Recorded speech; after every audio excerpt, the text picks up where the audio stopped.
Hello and welcome to another episode on the Public Global. I'm Ajay Prakash. When it comes to finance and economy for our country, I really feel that the Modi government should succeed because there's a personal interest. If he succeeds, our problems get reduced. When Modi came to power in 2014, he promised all of us Achhe Din. But no sooner did he settle down, he started doing things which made life miserable for all of us, and especially the poor of the country. We all remember how he did the demonetization, the poor implementation of the GST, how he handled the poor during the corona period, and the list goes on and on. Whenever one criticizes Modi regarding the economy of our country, the counter to that comes up saying he has done pretty well because our economy has crossed $3 trillion. I always then show this graph of the growth in our economy. In 2004, it was $0.71 trillion dollars, and by the time Manmohan Singh left in 2014, it had crossed $2 trillion. It grew 2.86 times during Manmohan Singh's prime minister's tenure. And then we have Modi, who took over from there, and 2024 we saw our economy crossing $3.5 trillion. During 10 years of Modi rule, it grew by only 1.75 times. The same kind of growth was exhibited in our GDP per capita figures as well. During the 10 years of Manmohan Singh's rule, our GDP per capita grew by 2.5 times. And during Modi's 10 years, it has grown by 1.75 times. So, all in all, Manmohan Singh handled our economy much better than what Modi has been doing so far. There is much debate about whether to believe the GDP figures coming out of the Modi government. We also know that these GDP figures do not include the unorganized sector of our country. But for a moment and for this episode, let us believe the figures of the Modi government on the GDP. Though Prime Minister Modi was able to show a GDP growth of 8.2% last year, but subsequent to that, our economy hasn't done so well. Our slide from being good to not so good, then to being bad, and now it is probably at its worst stage. Let me start giving you some bad news about our economic indicators. Firstly, the rupee continues its slide against the US dollar. Almost 1 year ago, in January 2024, it was 82.86 against the US dollar. Today it is 86.53, a 5% drop within 1 year. And this is in spite of the Reserve Bank of India trying to halt the slide of the rupee by buying the dollars in the open market and thereby depleting our foreign exchange reserves quite significantly. Many of you who invest in the stock market would know this very well that the stock market has been going down.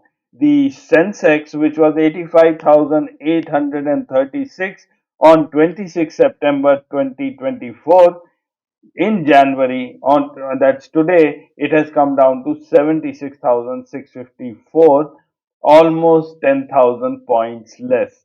This only means that people who invested within the last 6 months have lost out heavily.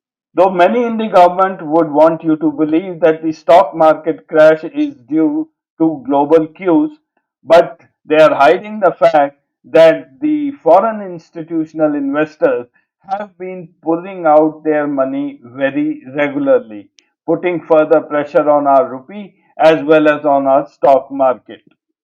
Our foreign exchange reserves too are on a continuous slide.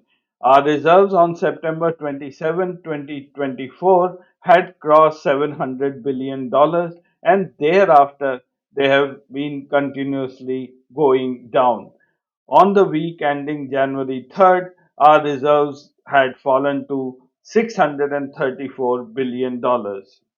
And all this is resulting in our falling GDP growth. According to recent estimates by the government, India's GDP growth has been revised downward to 6.4% for the fiscal year 24-25, marking a significant drop from the 8.2% growth seen in the previous year.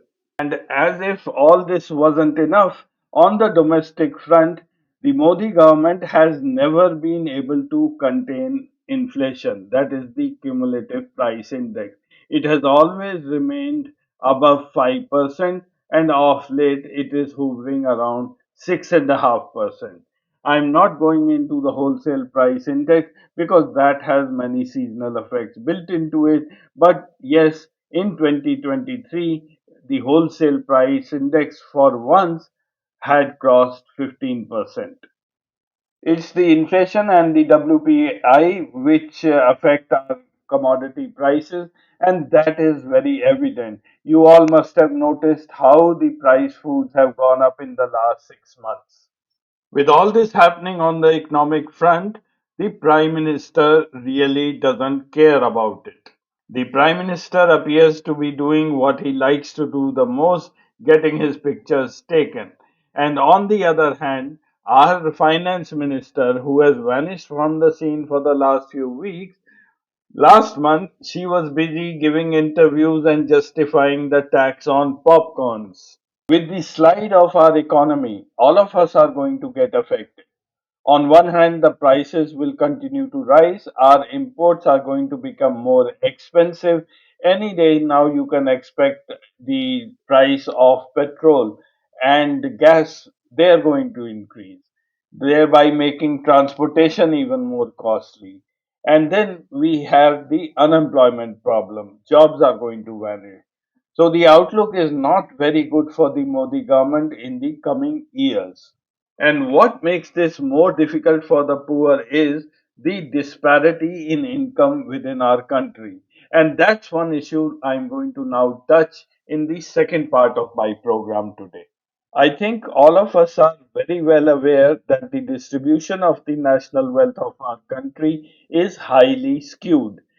The richest 1% of our country hold 51% of our wealth. The next 4% hold 17%, and then the next 5% hold 8.8%. Together, the top 10% of our country hold 77.4% of the national wealth, while the poorest 60% have only 4.7% of our national wealth. So let's do a small calculation here. India's GDP in 2024 was 3.55 trillion US dollars, and our population last year was 142 crores. If we divide the GDP with the population, we get India's per capita GDP last year as $2,500. Similar figures have been published by others as well. The distribution on the right shows how much of inequality there is when you consider the per capita GDP. All the Hindi belt, UP, Bihar, Madhya Pradesh, Rajasthan, are trailing way behind their southern counterparts like Telangana, Karnataka, Tamil Nadu, Maharashtra, and Gujarat, who are doing extremely well. Using all this data, I have done some calculations to find out how rich really are our rich and how poor are our poor. If I use the same ratio of the wealth distribution and then find out the GDP per capita of the various economic groups, I find that the top 1% people of our country have a per capita income of 1,28,775 US dollars. This figure drops drastically to the next 4%. It comes down to $10,781. Goes down even further to the next 5%, 4,425, and then it keeps decreasing till we reach the last band, the poorest of the poor, where the GDP per capita falls to just 187 US dollars. I should add a word of caution here. These figures are used for comparison. They are not absolute. It doesn't mean that the entire 1% population of our country, each one of them has a income of 1,28,700 dollars, and neither it means that the entire 60% of people of our country have a income of just $187. Well, one indication that does come out of this when we compare the first and the last value, the ratio of these two, that is the filthy rich people divided by the poorest of the poor, this gives a value of 688, which means the rich in India have 688 times more wealth than the poorest of the poor. And that's the inequality which is hurting our country. So, how rich will be the top 1% people of our country? Well, their lifestyle would be almost similar to people coming from the richest countries in the world, Luxembourg, Norway, and Ireland, who all have a per capita GDP of more than $100,000. The next 4% who have a per capita GDP of 10,781 US dollars, well, their lifestyle will be same as people who reside in Mexico, Turkey, and Mauritius. And then the next who have a GDP per capita GDP of 4,425, their lifestyle is same as people coming from Namibia, Iran, and Egypt. And the poorest of the poor in India can be compared to people coming from Burundi and Sierra Leone, whose GDP is around 200 to $400. And lastly, as we Indians who have an average per capita GDP of $2,500, we face the same conditions according to worldometers as Congo and Nicaragua, whose GDP is very similar to our per capita GDP. Sorry. I know many of you might like to react or shout that conditions in India are nowhere near of what's happening in Congo. Well, that's absolutely true, but then these are average GDP per capita figures which have been averaged over an entire population. Now, since the population of India is much, much larger than the other countries, there is no reason to keep comparing these figures.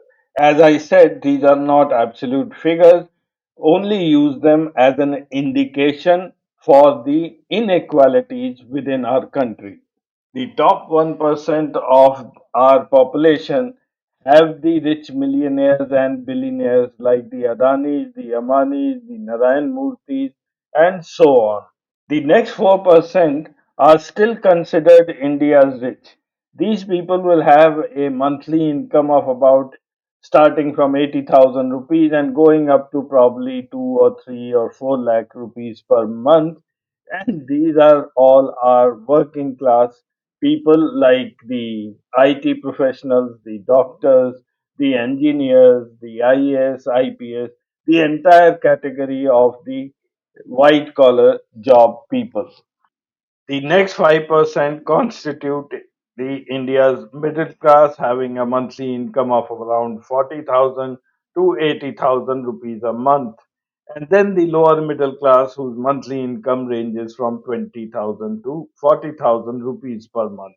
And finally, the last category, India's poor or the poorest of the poor. Their monthly income would range from few thousand rupees per month to probably 6,000 or 10,000 rupees per month. And this is the category which needs the maximum support. It's no surprise that the Modi government today is giving free rations to about 80 crore people. These guys can't even afford to buy their food, and especially with the prices going up, it's going to be a difficult time for this category. So, on the one hand, we have a government who is not really worried about how the poor are going to be affected, or really not even bothered about the economic situation within the country.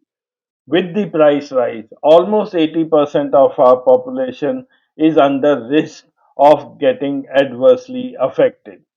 These are 110 crore Indians who need the support, who need a government that looks after them. And just one last bit. Whenever any government, be it the central government or a state government, when they roll out some benefits for the lower rung of our society, my request is don't call them freebies and don't be against such policies or such facilities which are given to these people.